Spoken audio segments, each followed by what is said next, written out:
Later this hour, we're going to be joined by Sam Motson from Pro Football Focus, one of their lead analysts, because it's never too early to talk football. And I saw this today from Scott Hansen, who's the excellent host of the NFL Red Zone channel. It has been 15 Sundays since Super Bowl Sunday, and we are 15 Sundays away from week 1 of the NFL season. So we're halfway there. 15 Sundays from right now, we'll be ready for the start of the NFL. Now, I'm not trying to, fast forward through summer, and Memorial Day weekend is synonymous with like the unofficial kickoff to many people's summers. I get that. But man, I love football. I'm addicted. I'm a junkie for football. So I can't wait. 888-623-3646 is the number if you want in on the conversation. We'll get back to the basketball talk as we move along. But I want to talk some football as I bring up 15 Sundays from now we'll be set for the NFL season, week 1. And that means 15 Sundays and 1 day from right now, we will have the first Monday night football game of the season. It will be the New York Jets traveling to the Bay Area to take on the San Francisco 49ers. And I bring up the Jets because earlier this week, Adam Shine had Aaron Rodgers on the show, and it was an excellent, excellent interview with the Jet quarterback. And I want to focus in on something Aaron Rodgers said because a major storyline for the Jets this offseason, besides, the return of Aaron Rodgers, who played a grand total of 4 plays last offseason, a major storyline is whether or not Nathaniel Hackett, the Jets offensive coordinator, is actually capable of coordinating a competent offense for the Jets. Does Aaron Rodgers being back just fix everything? Or do the Jets have way deeper issues with their coaching on the offensive side of the ball that even Aaron Rodgers can't fix? An offense last year that was 32nd in football. So Aaron Rodgers asked by Adam Shine, hey, why should people have faith in Nathaniel Hackett? Well, you should trust me, and I trust Nathaniel. So to me, that's the end of the story. There's been a lot of BS that's been said out there. There's a lot of things that have gone on the last couple of years that he's dealt with that I think he's handled very professionally. So Aaron says, well, if you trust me, you should trust Nathaniel. And you know what? I'm actually going to come out and say I agree with Aaron Rodgers. Simply because what other choice, if you're a Jet fan, do you have but to put your faith in Aaron Rodgers? You have no quarterback. You had Zach Wilson play last year most of your games, and when he wasn't playing, you started Tim Boyle, who I can honestly say the only quarterback Zach Wilson is better than is Tim Boyle. And then Trevor Siemian started games for you at the end of the season. In fact, there's a good chance when you look at the Jets offense from a year ago and the quarterbacks who started all 17 games, there is a good chance that none of those quarterbacks are on week 1 rosters to begin 2024. Zach Wilson's not a lock to make the Broncos roster. They have Jarrett Stidham. If Zach Wilson's on the Broncos, there's a chance he's either the number 3 quarterback or he's cut if Stidham beats him out. Tim Boyle is on a practice squad somewhere. Trevor Siemian remains unsigned. That's how bad the quarterback room was for the Jets once Aaron Rodgers went down. So yes, Nathaniel Hackett obviously has major issues or had major issues with Russell Wilson in Denver. The offense looked unprepared, looked uncoordinated by the Jets offensive coordinator last season. We all saw it. The misuse of personnel, the play calling, it was all bad to even more bad. Extreme levels of bad. Extreme levels of suckage if you're a Jet fan and you watch the offense. But I hear Aaron there, and you know what? I agree. Because I'll give you a comp for what Nathaniel Hackett is to Aaron Rodgers. This is no different than what Adam Gase was to Peyton Manning with the Denver Broncos. Remember Adam Gase once upon a time before he ended up being a failed head coach in this league with 2 teams? Don't even get me started that he got a second opportunity in the same division with the Jets after he failed in Miami. But Adam Gase was thought to be an offensive guru, an offensive genius. Why? Because he got Peyton Manning his coffee in Denver. And Peyton Manning had some of the greatest statistical seasons we've ever seen. Like, come on. So that's all Nathaniel Hackett is. I mean, Aaron Rodgers has won 2 MVP awards with Nathaniel Hackett as his offensive coordinator in Green Bay. Now, I know what people will say. Matt LaFleur, the head coach of the Packers, was the play caller. But Aaron will tell you Hackett designed the red zone offense. Hackett was intimately involved in the play designs that they ran. So, look, at the end of the day, if you're a Jet fan, why should you have faith in Nathaniel Hackett? Because Aaron Rodgers said so. That's what he told Adam Shine on this station on Friday. And you know what? It's true. Because what choice do you have? If you look at the Jets roster, are they not one of the more talented teams in the conference? Seriously, where's the Jets' weakness? Other than they're the Jets, right? Where's the weakness for the Jets? If the only thing you could say is, if they're healthy, well, I got news for you. You could say that about every team in the NFL. I promise you, if Patrick Mahomes played 4 plays for the Chiefs, they're not winning a Super Bowl either. And as bad as it was last year for the Jets on offense, their defense is top 5 in the league. And they added Hassan Reddick to that unit this offseason. Their special teams is elite. They have arguably the best kicker-punter combination in the NFL. And Thomas Morstead and Greg Zuerlein. So other than being the Jets, where exactly is the weakness? You could point to Hackett, but wouldn't Nathaniel Hackett be nullified by Aaron Rodgers? He calls the plays at the line. It's his team. This is Peyton Manning in Denver. This is Brady with Byron Leftwich down in Tampa. We've seen this before. So honestly, as a Jet fan, my list of concerns would not really have Hackett near the top. It would just be if they could stay healthy, right? You got Tyron Smith, who you're bringing in. You're counting on him to play left tackle. Mike Williams, who you signed to be your number 2 receiver, opposite Garrett Wilson. You need him to stay healthy. But as far as everything the Jets have done this offseason, I don't think we could look at this roster and feel like they're not one of the better teams in the league, no? Seriously. They won 7 games with no quarterback. Even if Aaron Rodgers is just average. If the Jets' offense is 32nd last year and they won 7 games, and Aaron gets them to, let's say, 15 or 16 this year, which would be average in the league, that's not good enough to go from 7 wins to 10 or 11 wins and at least be a wild card team in the AFC? And the other thing the Jets have going for them, look at the division they're in. New England stinks. They're in a rebuild. And how great is that to say if you're a noted Patriot hater like I am? One more time, New England stinks. Miami has not gotten better. Buffalo has not gotten better. I'm not going to sit there and say they're bad. They're still good teams. And I think the Bills deserve to still be called the favorites in the division if you want because of their quarterback and Josh Allen. But look at the Bills wide receiver room. Look at their defense and the amount of players they lost there. Miami lost Christian Wilkins on their D-line. Their top pass rushers are both coming off season-ending injuries. Might not be ready for the start of the year. They lost Robert Hunt, their Pro Bowl guard, on their offensive line. If the Jets had done nothing besides they just got Aaron Rodgers back, wouldn't they be a better team than 7 wins from last year? And I like the rest of the Jets offseason. Trading for Hassan Reddick to replace Bryce Huff. Bringing in Mike Williams. Drafting Malachi Corley. And all the talk about, well, can Tyron Smith stay healthy? Well, you know who's backing up Tyron Smith? A first-round pick, and Olu Fashanu, who, according to some, is the best pure pass protector in the draft. He's the left tackle in waiting. So you have to trust Aaron Rodgers, right?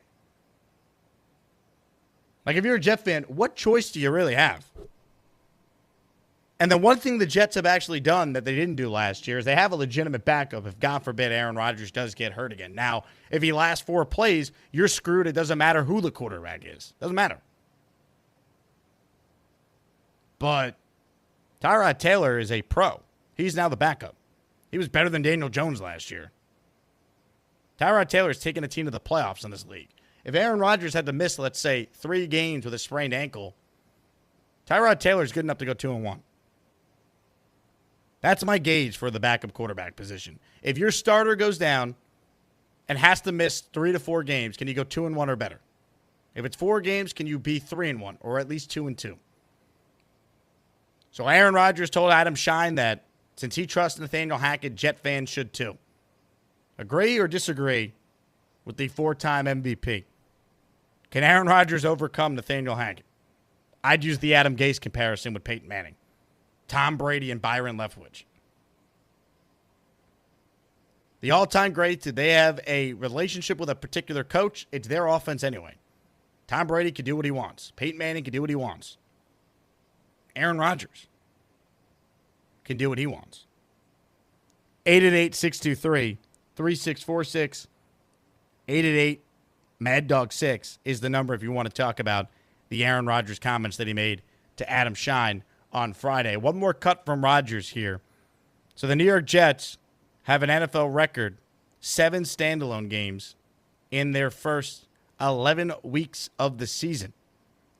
This was Aaron Rodgers responding to the fact that the Jets have themselves this many primetime games to start the year. Yeah, I love it. I mean, we are must-watch TV, and that's pretty obvious. Everybody knows that.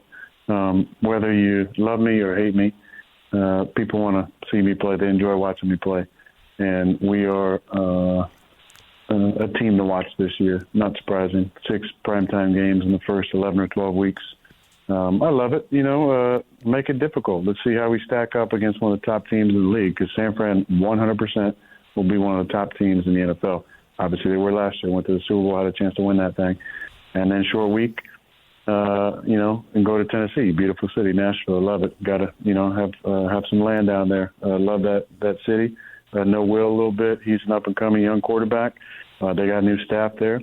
And then short week coming back home on a Thursday night, our first of 2 Thursday nights, against one of our rivals, division rivals. So I love it.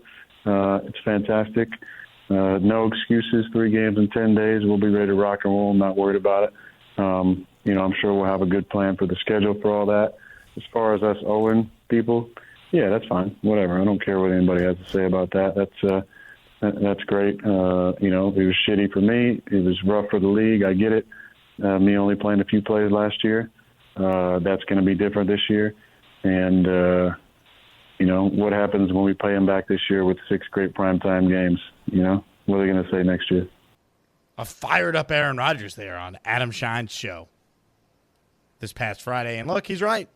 We'll know about the Jets, if they're any good, pretty quickly with the amount of primetime games they have early.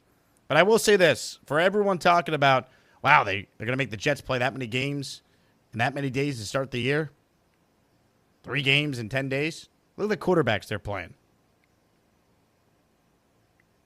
All right, you start with Brock Purdy and the Niners. That's the toughest game of the Jets' schedule in their building to start the year. After that, Will Levis in week 2. Week 3, you're at home on Thursday night, short week for New England against Jacoby Brissett or maybe a rookie in Drake May. Week 4, Bo Nix and the Broncos. Week 5, J.J. McCarthy or Sam Darnold. I mean, yeah, the Jets might be 0-1 because San Fran's really good, but after that, you could see a 4-1 start for the Jets if Aaron's truly out there playing, which last year he lasted, as we all know, 4 plays. 888-623-3646. 888-MAD-DOG-6 is the number. Your calls on the other side. We got a lot still to do. Sam Monson from Pro Football Focus is going to join the show as well. Keep it right here. It's Jake Asman hanging out with you. It's Mad Dog Sports Radio Weekend Edition on Sirius XM, Channel 82. I look forward to, a season that I hope is obviously a lot longer than this past one and a lot more fruitful. But I'm always confident. You know me. I feel like if I'm on the field and doing what I'm capable of doing, number one, we always got a chance. And number 2, more than that, we're one of those, half dozen to 10 teams that can actually win a championship this year. So that's what's exciting. Welcome back to Mad Dog Sports Radio Weekend. Here's Jake Asman. That's Aaron Rodgers with our own Adam Shine on his show this past Friday. Confident the Jets are one of the teams that can win a Super Bowl this year. And God, I hope he is right as a longtime disgruntled and diehard fan of the Jets. 888-623-3646. 888-MAD-DOG-6 is the number. Sam Monson from Pro Football Focus will join us to talk some NFL. At the bottom of the hour, we will get back to the basketball conversation as well, but it's open phone lines right now for you to weigh in here on this Memorial Day weekend. And let's go to Gary in Dallas-Fort Worth, who's up next. Gary, what's going on? Thanks for making the call. Thanks. Doing great job hosting today, Jake. I wanted to get to the NBA players, but I had a point about the Jets. You threw me for a loop when you went to the Jets. You're good.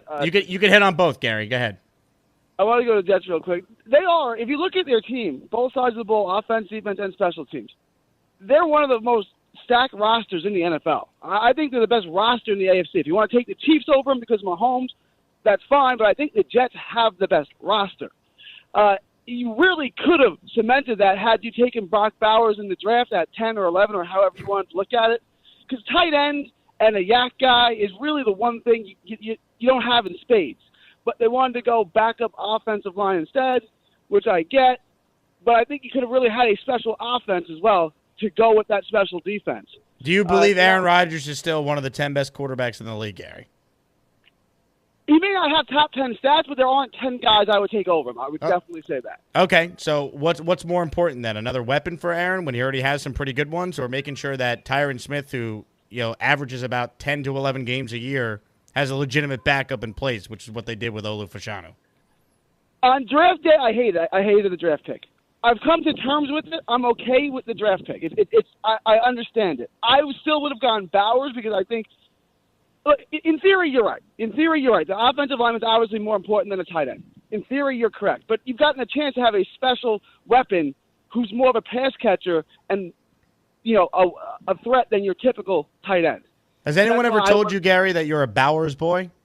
A couple of times. I've heard it a few times. No, that's what I thought. I love NBA, real quick. I love all three major sports, but basketball is definitely my favorite, like by a mile. I wish there were basketball heads who are as passionate about basketball as there are like guys like you who are as passionate about football. Like talking mid-May football, I wish there were NBA heads who did that. But my point is this. Here's my prediction, and I'll explain it because it's going to sound a little off the wall. If Minnesota wins today, and that's a big if, but if Minnesota wins today, they're going to win the championship. I think they've proven they can win on the road. I think they're better than Dallas. They've given these games away. Anthony Edwards has played very subpar. If he just plays to his averages, they're up 2-0. And if they get to the finals, Boston's going to have a mountain of problems with their size. I think if Minnesota wins today, they'll win Game 4. We'll go back to Minnesota 2-2, and Minnesota will win the series. And Minnesota is the team that can beat Boston. So if Minnesota wins today, my prediction is they win the finals. Gary, appreciate the call. I'll tell you what, I do like Minnesota to win today because I just don't see them going down 0-3. And I think both Western Conference teams, whether it's Minnesota or Dallas, have a legitimate chance to knock off Boston, especially if Porzingis is either not back or not effective when he is back. That's the big question I have with the Celtics. They haven't really been battle tested yet. I mean, the series against Indiana, it's over. Just a matter of, does it end tomorrow or does it end back in Boston at 5? Let's go to Will in South Jersey who wants in on the conversation. Will, thanks for holding. You're up next with Jake Asman here on Mad Dog. What's going on? Hey, Jake. How you doing today? What's up, Will? Thanks for calling. Nothing much. So just wanted to talk about the Jets, actually. So I've been listening to your show recently, for a while, actually. Been loving it recently, though. You got a lot of cast of characters calling in. Here, Gary just called in now, Mr. Bowers boy. One thing I got to say about that, though, is with the first-round pick, I think it was very smart to go with the O-line position. We've seen the last couple of years our depth has been bad in that position, and we've paid for it. So I think it's very important with Rodgers protecting him, being a less mobile quarterback in his older age, to have that contingency plan behind Tyron Smith because, as we know, too, he does, not always play a full season at this age. So I think that was a very good pick. It was smart. We have tight ends, maybe not top-grade tight ends, but Aaron Rodgers can manage with what he has. So that's my take on that. I'm not sure what you thought about that pick as far as that goes, Jake. Yeah, well, appreciate the call. I was fully on board with drafting Olu Fashanu out of Penn State. To me, once the Jets couldn't get one of the quote-unquote big three receivers in this draft, Rome Odunze, Marvin Harrison Jr., Malik Neighbors, who all were gone by the time the Jets picked at 10, to me it was take the best offensive lineman you're comfortable with. And you know what I love about Olu? He's a true left tackle, whereas if they took one of the other linemen, you'd have to convert that guy to play left tackle. Olu played left tackle every year at Penn State. He's a left tackle. Him and Joe Alt were the consensus top pure left tackles in this draft class. And I love the fact that he gets to sit back and learn from a Hall of Famer and Tyron Smith. Look, Tyron Smith's not playing 17 games. So the idea that, the Jets drafted a backup with their first-round pick, that's nonsense. By the way, if Tyron Smith plays 17 games, the Jets are probably a 12-win team. So to have Olu Fashanu backing him up, that's huge. He doesn't have to start right away. And then he provides huge insurance at a premium position, so I loved it. And I think the other smart thing the Jets did with that pick, if you remember, Minnesota traded up one spot with the Jets from 11 to 10. The Jets moved back one spot. They got an extra 4th and 5th for doing nothing. They then turned that 4th into a 3rd in this year's draft, 2025.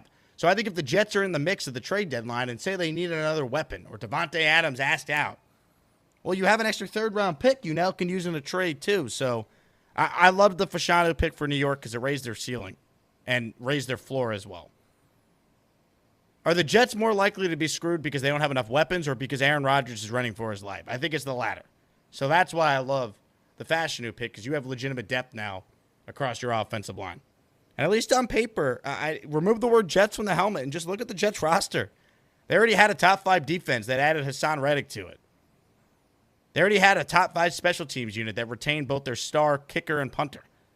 They added Mike Williams. They drafted Malachi Corley, who they traded up for in the 3rd round to be their slot guy. Tyler Conklin's an underrated tight end.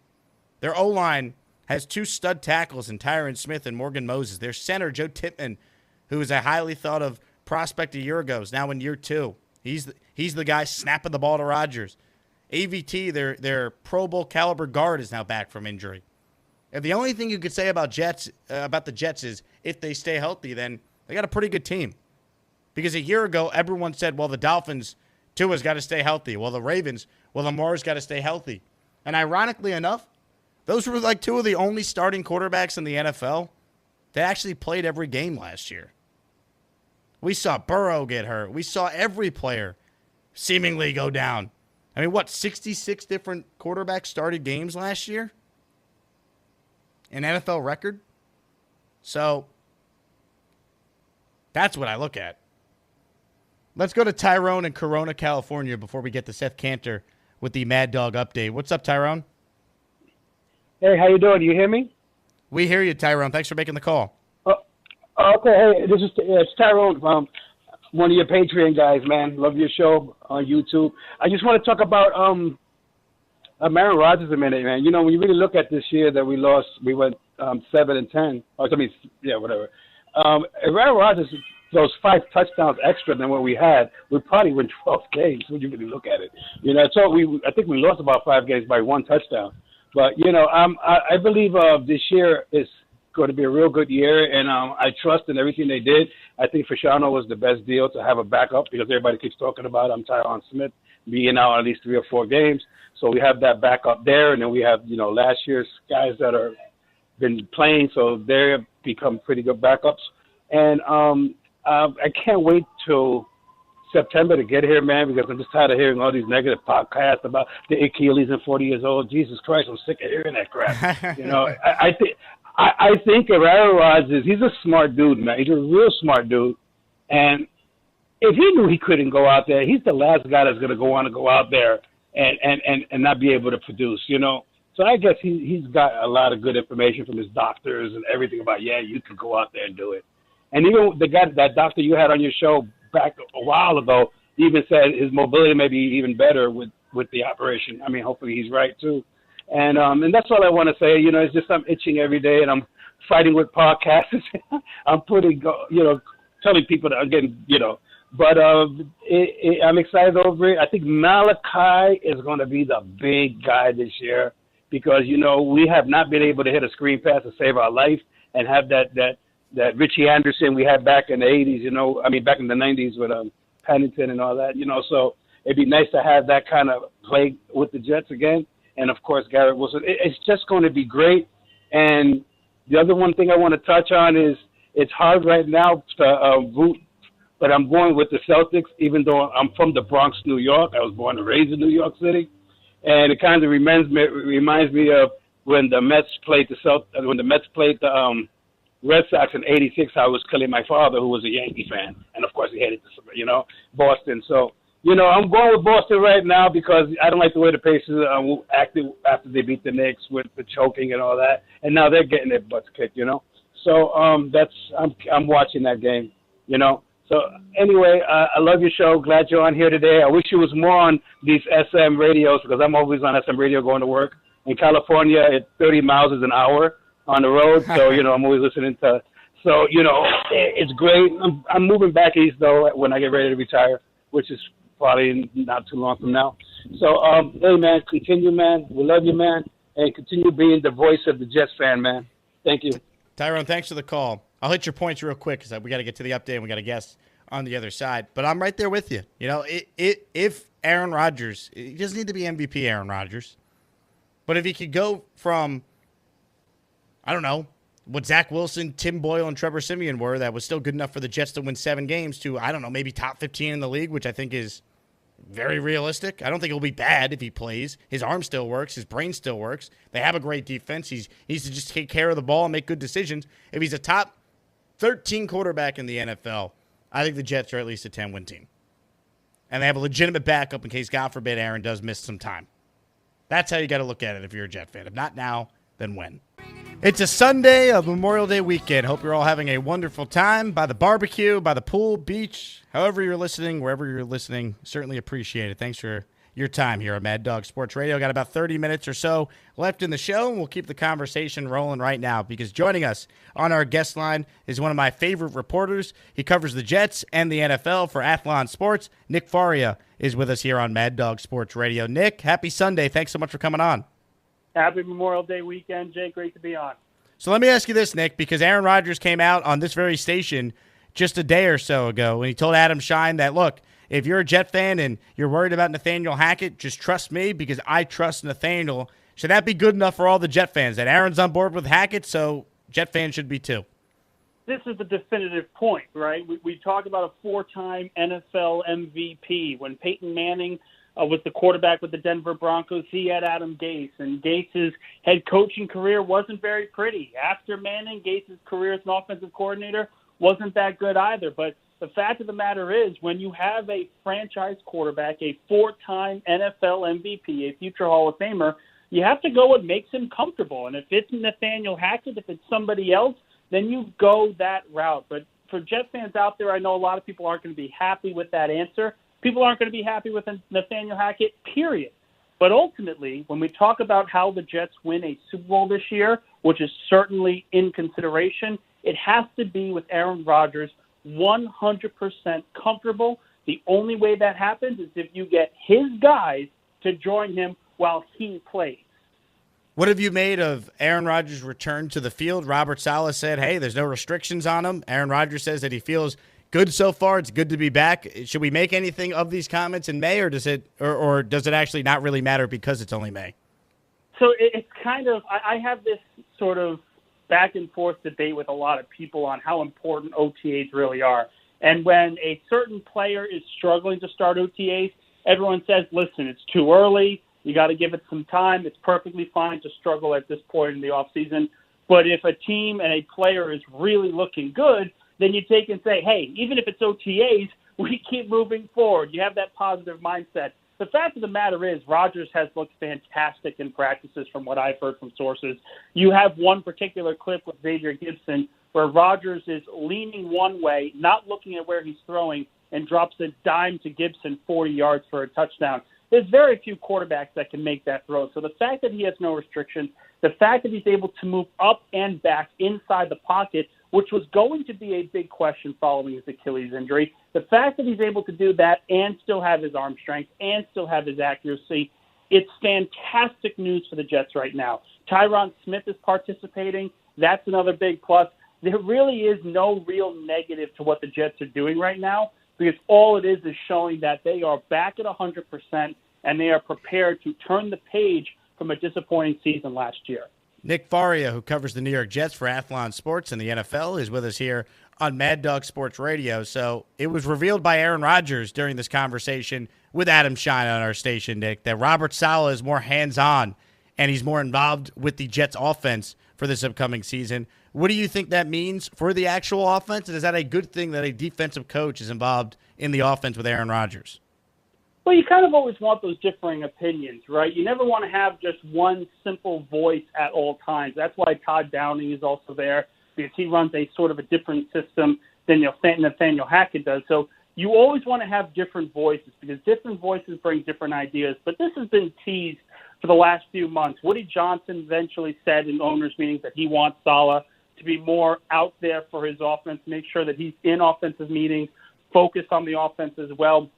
And yes, there is a succinct advantage when you have defensive minds helping you going into a season or game planning for a particular defense, because I think we can all agree the jury is still out on Saleh as a head coach, but Saleh as a defensive mind, as a defensive coordinator, is one of the elites in the National Football League right now. So the fact of the matter is he understands what teams are going to do to try to prepare for the Jets offense, and he speaks on that mindset.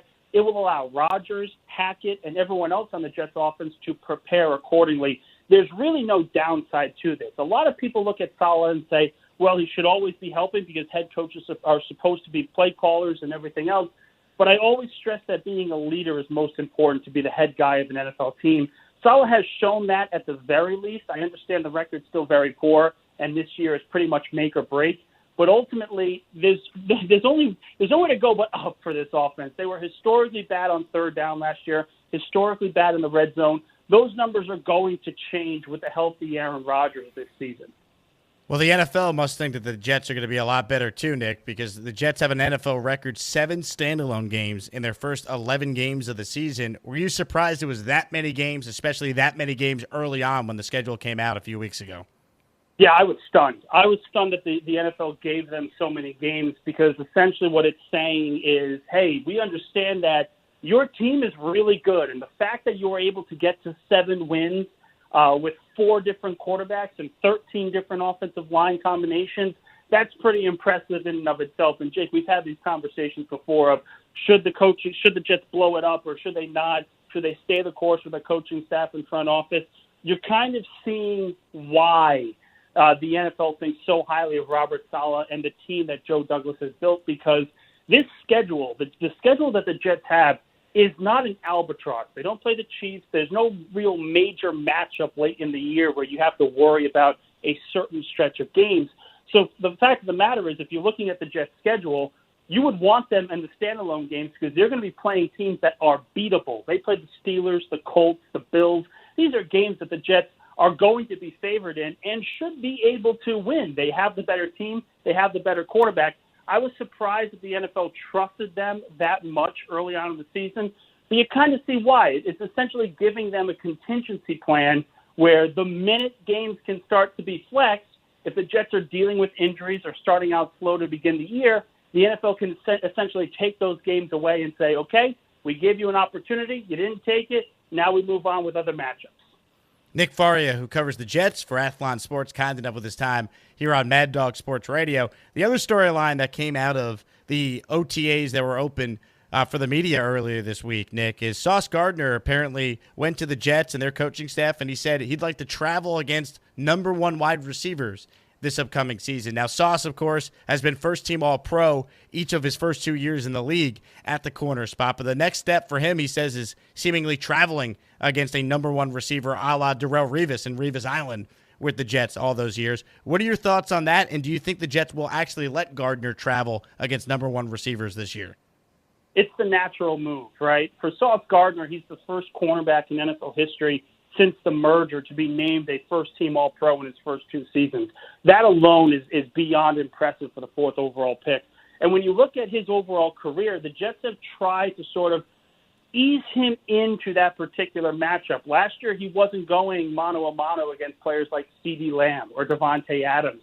And every single time he went up against those players, he more than held his own. He played at a very, very elite level. So this is the next step of the process. And the Jets, they're not going to just throw that in there. They're not just going to throw him in there for the entire season. Robert Saleh said as much. They're going to use this incrementally in certain situations, allow your best defensive player, according to some, to go up against the opponent's best offensive player. So, again, natural step into his career advancement. And I think if you look at it, if he excels, and he should be able to excel because the number 1 receivers you play, while some of them are elite, others not so much. I'd say average to above average. So there's going to be matchups here where Gardner can really, really dominate. I wouldn't be surprised to see his interception totals increase exponentially simply because he's going to be targeted more because quarterbacks are going to force it to their number 1 receivers. Nick Faria is our guest as we talk about the state of the Jets following Aaron Rodgers' comments to Adam Shine right here on the station on Friday. Nick, as far as the expectations for the Jets, Aaron Rodgers came out and he said he wouldn't be playing if he didn't think he could win a Super Bowl and still be the best player in the league. Let's say Rodgers is healthy, because that's the biggest if with him coming off this injury. What are the realistic expectations in your eyes for the Jets?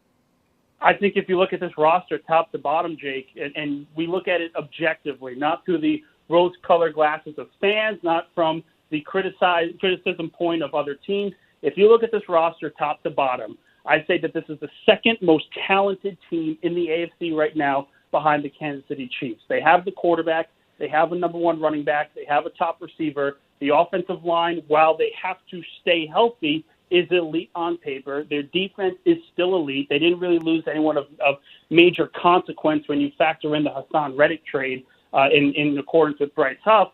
All those things culminate in this roster being elite. They have the depth that they were missing last season. They have the coaching staff in a spot that really they have no excuse.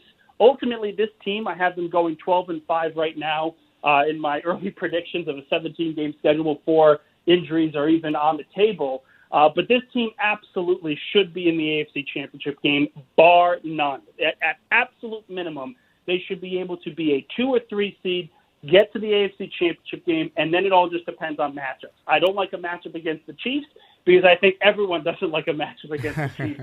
But ultimately, you look at teams like the Ravens, the Bengals, the Bills, Dolphins, Jags, Texans. There's very few teams that you can say in the AFC have more talent than the Jets. And I look at it with Rodgers. I look at it with the rest of the talent. There's just no team out there that can compete with this level of talent all together the Jets have accumulated. If there is a weakness on this team besides health, because that's the weakness for really every team, of course, what would be your concern with the Jets and their roster coaching? What would it be?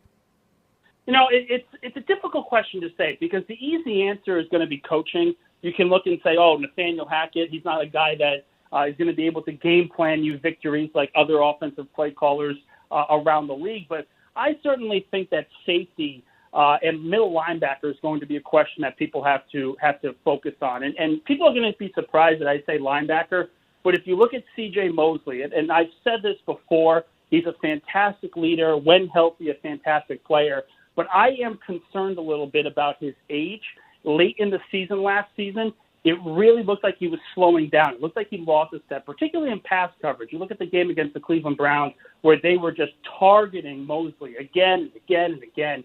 If he were to struggle to begin the year, I think a legitimate conversation has to be made about turning to Jamien Sherwood, who was excellent last season in spare time. But ultimately, again, we know the problems at safety. We don't know what we're going to get out of Chuck Clark. You don't know what you're going to get out of Tony Adams. All those question marks are going to be there. But age is a factor when we're talking about the linebacker position. Quincy Williams is elite, but if C.J. Mosley is not 100% and does not show that kind of speed that has made him an all-pro player in the last few years, I think some very difficult conversations are going to have to be had. Nick, really appreciate the time, my man. Hope you enjoy the rest of your Memorial Day weekend and appreciate you stopping by tonight. Of course, Jake. Anytime. Nick Faria does an excellent job covering the Jets and the NFL. You can read his work on athlonsports.com. We'll take our final break of our show here, come back, wrap up with your calls and some thoughts on Game 3 of the Western Conference Finals tonight in Dallas as the Mavs will look to go up 3-0 on the Minnesota Timberwolves. More on that, more of your calls as we wrap things up. Keep it right here. It's Jake Asman with you on Mad Dog Sports Radio Weekend on Sirius XM Channel 82.